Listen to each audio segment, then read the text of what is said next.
Hey everyone, welcome to this week's video where this time I'm going to be looking into a color rendering study. So I had seen this image on Instagram while I was scrolling, and I thought it was a really good reference and I really loved the shading and rendering on it. So I decided that why not try to copy it as much as I can. So recently only I got into the study part of my drawing. So right now I'm just focusing on trying to make my drawing look as alike as the original. Of course, there are a few things that I put of my own just to, give it a different feeling, some subtle differences. So yeah, I'm really excited to do this picture. I didn't have a proper reference at first because I had just taken a screenshot of the picture that I found in the reel, but later on I do use a proper reference for the coloring because the colors were a little bit dull down in the reel. So right now we are just finishing off the face. Let me warn you guys, this is a very long video compared to my previous videos, which are about 3 to 5 minutes. This one is about 15 minutes in total. So I hope you guys enjoy the sketch process, which in the end will turn out to be my line art. Usually when drawing Bakugo's hair, I get a brain freeze because it is really hard to make it look like the original and make it look good at the same time. So drawing his hair this time was a little bit easier because I could see exactly what I'm supposed to do, and I just had to draw the overall shape. I didn't need to draw anything on the inside, like the spikes that are coming out from the center of his head and stuff. And my style of drawing is that when I'm not totally depending on a reference, I do make a sketch. But right now, since I'm focusing on trying to make it exactly the same, I don't feel comfortable with making a sketch because that's just how I am. Different people will say different things about this. For example, many maybe advanced artists will say that's a really bad idea, and I agree, it is a bad idea, but for now I think it's the only thing that's like helping me be more confident in the lines that I draw, like to ensure that I don't try to be extremely perfect. Like I'm drawing in one go, so that means I gotta draw like this, and I can't be too specific. So yeah, even though this is without a sketch, I really enjoy drawing this. And when it comes to drawing without a sketch, I like to make everything join together while drawing. For example, his gear, immediately at the end of his gear, it was connecting to his hands, and I can easily draw everything in a flow. That's why drawing the chest and the body is a little bit harder, because you have to draw an entirely different thing. It's not connected to anything, so it does give me a little bit of trouble. But after a lot of experience, I am slowly improving on that. And only for now 1 year I have been starting to draw drawings on my own. That means without heavily relying on a reference. So I'm proud of that, and I'm hoping to do much bigger drawings in the future. Of course, when I first started out this channel, I wasn't aware that copying someone's art was known as tracing. I thought tracing was drawing exactly what the original artist was drawing, like putting a tracing paper and then just drawing over it. I thought that was tracing, but no, what I used to do was also tracing, but when I realized that I did get permission from the original artists, I did send them all messages about it, and most of them were fine about it, I think. I'm not sure, that was a long time ago. So now I am more focused on drawing things on my own, and I have come to this style where I want to express more with my colors than my liner. So I don't exactly try to make my line art be perfect, you know. I try to make all the attention be into the color, the rendering, and that's what I'm trying to go for here. That's why I chose this piece, because there is so much rendering in this. And honestly, I've never understood the concept of rendering. Like, I still don't understand color theory, and I'm desperate to learn about it, but I don't know how. Anyway, maybe in future drawings I will slowly come to learn about it. And I did learn a lot from this video too, from making this video too. So yeah, I'll see you when there's more to talk about.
So this part of the drawing is where things got a little bit harder, for the reference image stopped at halfway down his body, while I knew that the official art continued. And so I paused, got a new reference picture with the correct colors and clearer details, and that caused me to go back up to the picture, where I had to put the tiniest of details to his grenades and his other accessories, I guess.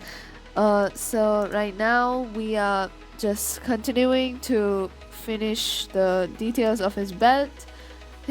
There were a lot of things, like his accessories are really complicating to look at. Like, there's a lot going on, so it's hard to actually know what I'm drawing in here, but I made sense of it and I was able to draw it properly. Plus, I was only focusing on the main shapes because I knew most of what this art piece was giving out was the rendering, the colors. I mean, to me, that's what I think, because lots of it, this art piece is defined by its colors and that kind of stuff. So yeah, we're just gonna continue finishing this belt and his lower body, and I'll see you in a bit.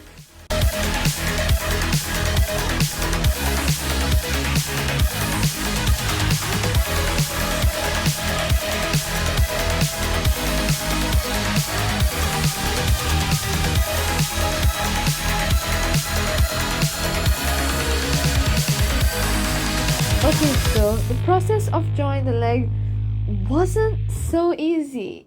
I mean, either of the legs, because at one point they looked too stubby, and at another point they looked too long, and then it looked too big. So there were a lot of problems with his legs, and obviously his hand, which I'm doing right now. And yes, please don't judge. It looked horrible at first. It took me some trial and error, but I got there.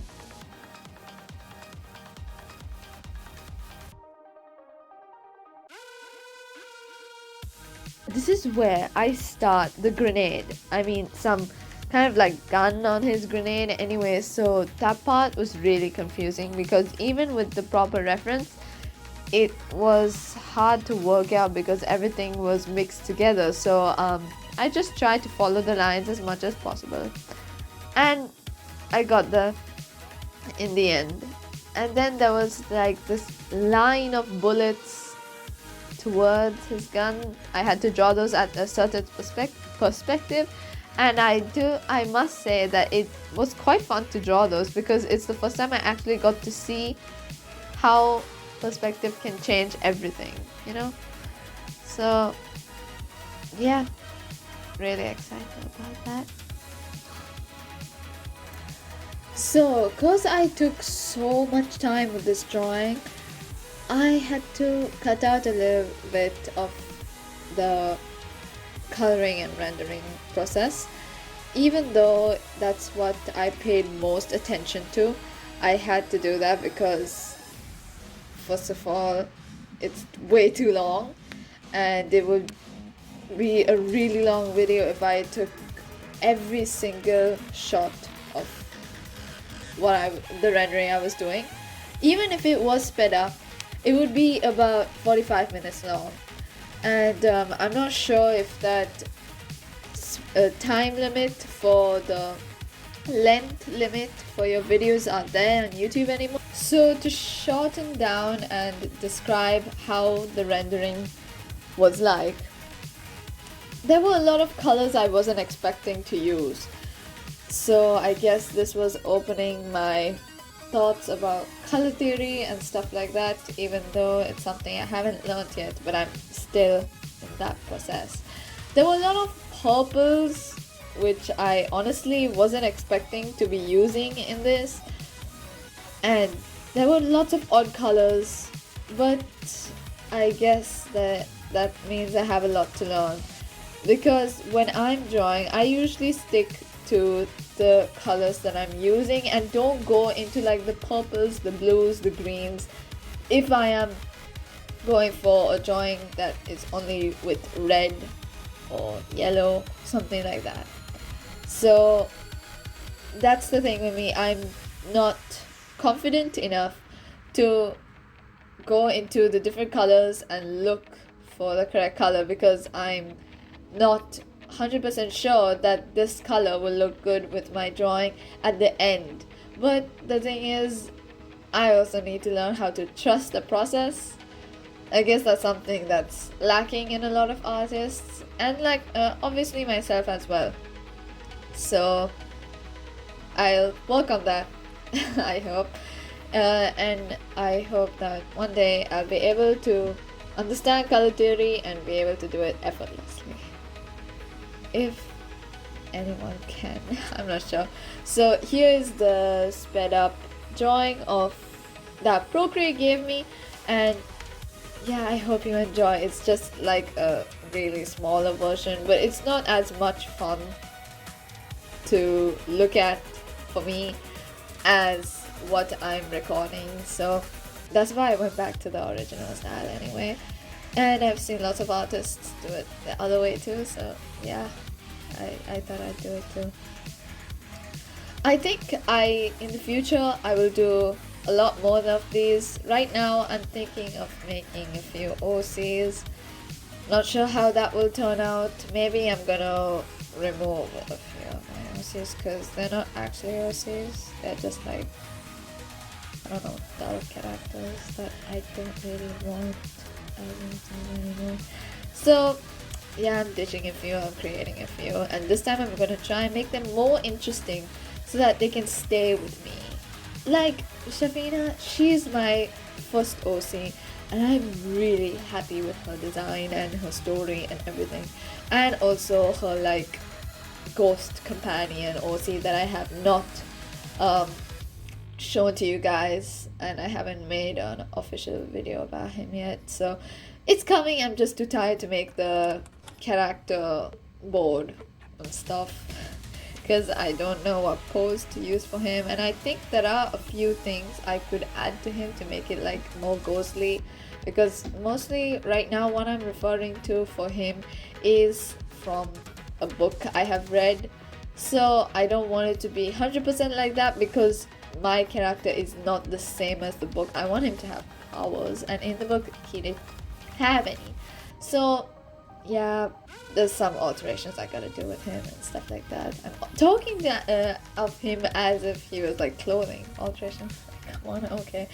So yeah, I hope you guys enjoyed this video. If you do like it, please go ahead and subscribe because I really appreciate it, and please do give me a like. And I'll see you all next week. Bye, and have a great day.